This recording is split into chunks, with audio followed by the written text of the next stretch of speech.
E aí galera, olha nós aqui de volta. Hoje com o incrível, fantástico, extraordinário, inspirado no Grande Almirante. E não esqueçam de, antes de ver, se inscrever, ok? Vamos ver? Hoje mostraremos 2 casos. São histórias que se passaram na década de 50 e foram ao ar na Rádio Tupi. Fizemos uma adaptação para os dias de hoje, sem porém modificar o conteúdo. Os nomes, fatos e locais são verídicos.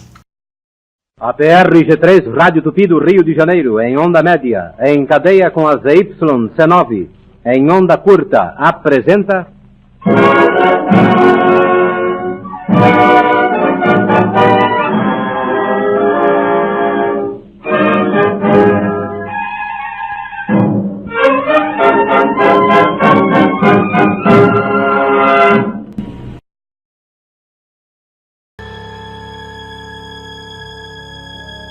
Você não acredita no sobrenatural?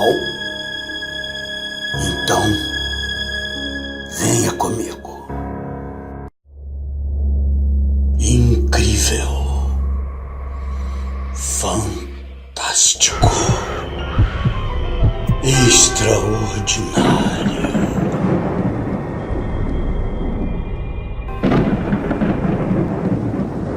O primeiro caso foi enviado pelo Sr. Claudionor Fernandes, residente na cidade do Rio de Janeiro, funcionário da prefeitura na década de 50. Realidade ou fantasia?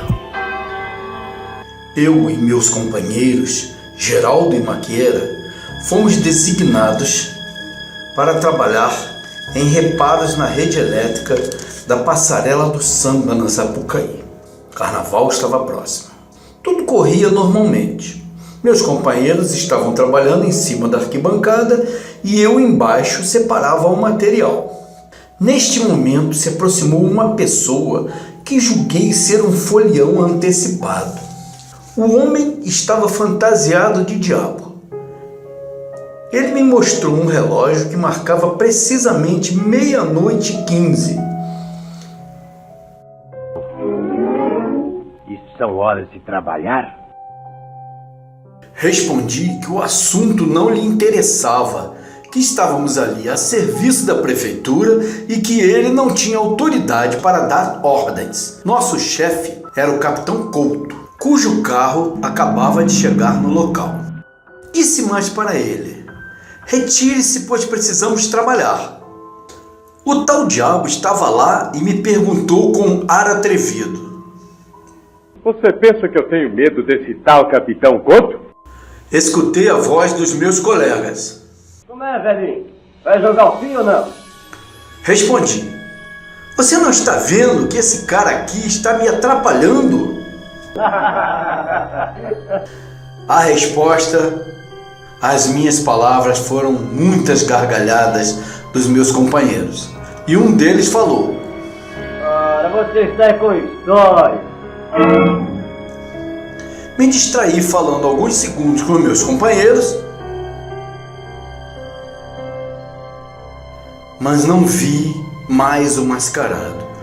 Perguntei a meus colegas se não tinham visto um cara fantasiado de diabo conversando comigo. Eles responderam: O que houve com você, Claudionor? Primeiro fala sozinho, depois fica cheirando a enxofre. Não vimos nada, não. Só vimos você falando sozinho. Depois, quando chegou pra cá, trouxe um cheiro de enxofre danado.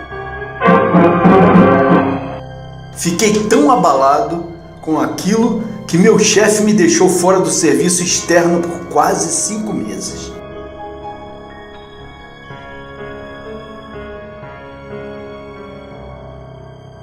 Estou convencido de que foi mesmo o demônio que me apareceu naquela noite. O que é certo é que naquele ano as coisas andaram feias para nós.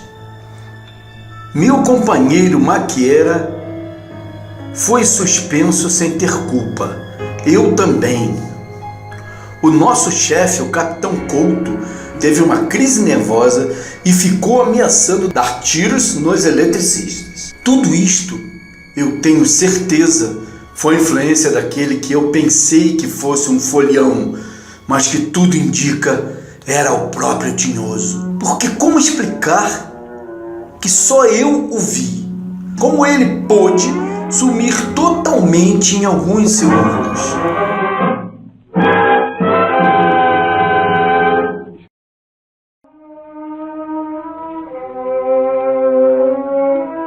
Entre todos, aquele foi o escolhido para ter a visão apavorante.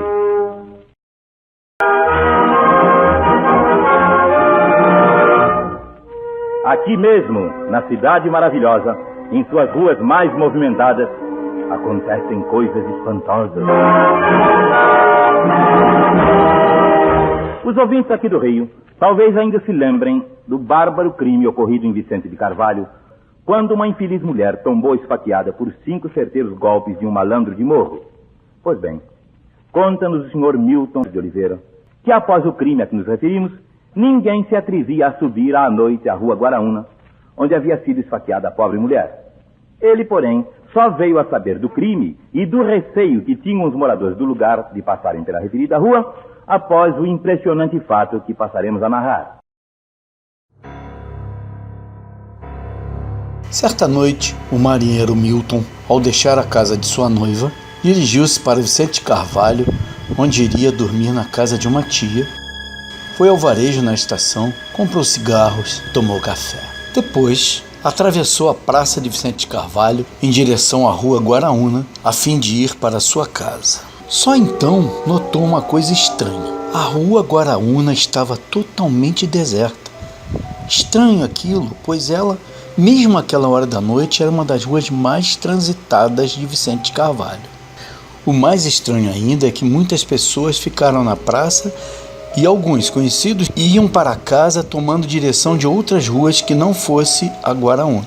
Ele, porém, que não sabia do que tinha acontecido antes, começou a caminhar pela rua escura. Tudo quieto, todas as casas fechadas, ninguém na rua, um silêncio absoluto. Depois de andar um bom pedaço, lá no fim, onde tem 2 mangueiras, avistou embaixo de uma das mangueiras o vulto de uma mulher, toda de branco.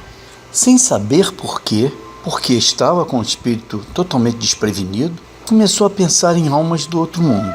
Pensou até em voltar e dormir no quartel onde serve, mas a condução àquela hora era muito difícil. Então resolveu seguir em frente e passar pelo vulto sem olhar para ele. Abaixou a cabeça e foi andando. Ao chegar perto da mangueira, ouviu o que o vulto lhe falava. Boa noite, seu marinheiro. Por favor. Não havia dúvidas, era com ele mesmo que ela falava. Seu marinheiro. Diz o Milton na sua carta que a esta altura sua espinha já estava totalmente gelada e seus pelos totalmente eriçados. Mas, tomando coragem, olhou para o vulto e viu um rosto medonho.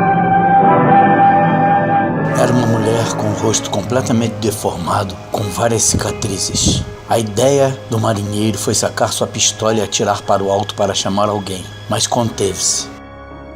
A mulher falou. Não tenha medo não, seu marinheiro. A voz já tinha uma tonalidade normal. E isso acalmou Milton, que mesmo com medo, escutou o que ela dizia. Eu sou a mulher que levou 5 facadas outro dia. Aqui mesmo, nesse lugar. Todo mundo pensa que eu morri. Eu saí hoje do hospital. Eu moro lá em cima, na ladeira, mas não tive força para subir e fiquei aqui mesmo. Eu tô aqui um tempo enorme esperando que alguém me ajude a andar para ir para casa. O senhor não podia fazer essa caridade? Penalizado e aliviado, o marinheiro ajudou aquela pobre mulher para ir para casa. Seguiram a rua até a sua casa.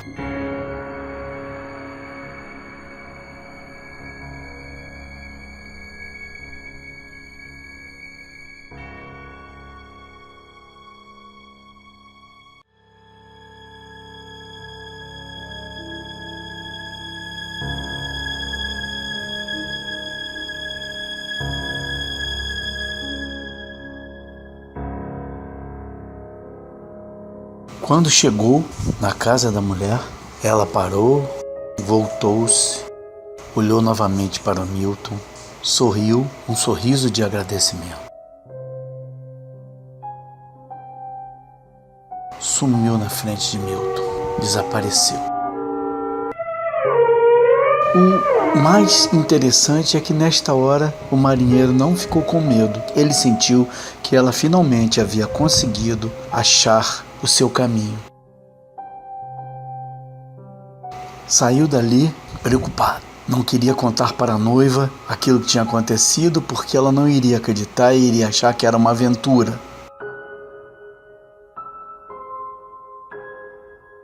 O interessante é que o Milton, no final de sua carta, diz-nos assim: no dia seguinte, eu quis contar tudo à minha noiva, mas como ela é muito ciumenta e brigaria comigo por eu ter ido levar a dona à sua residência, deixei para os senhores contarem nesse seu programa, porque assim talvez ela brigue menos comigo. E nós daqui fazemos votos para que a noiva de Milton não se zangue pela sua intervenção piedosa neste fato extraordinário acontecido há dias na cidade maravilhosa.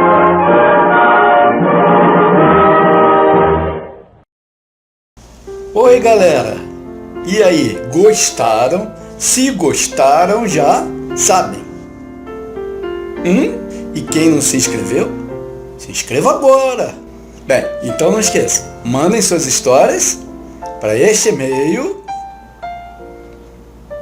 deem sua permissão, não esqueçam dos nomes e dos locais onde se passou a história.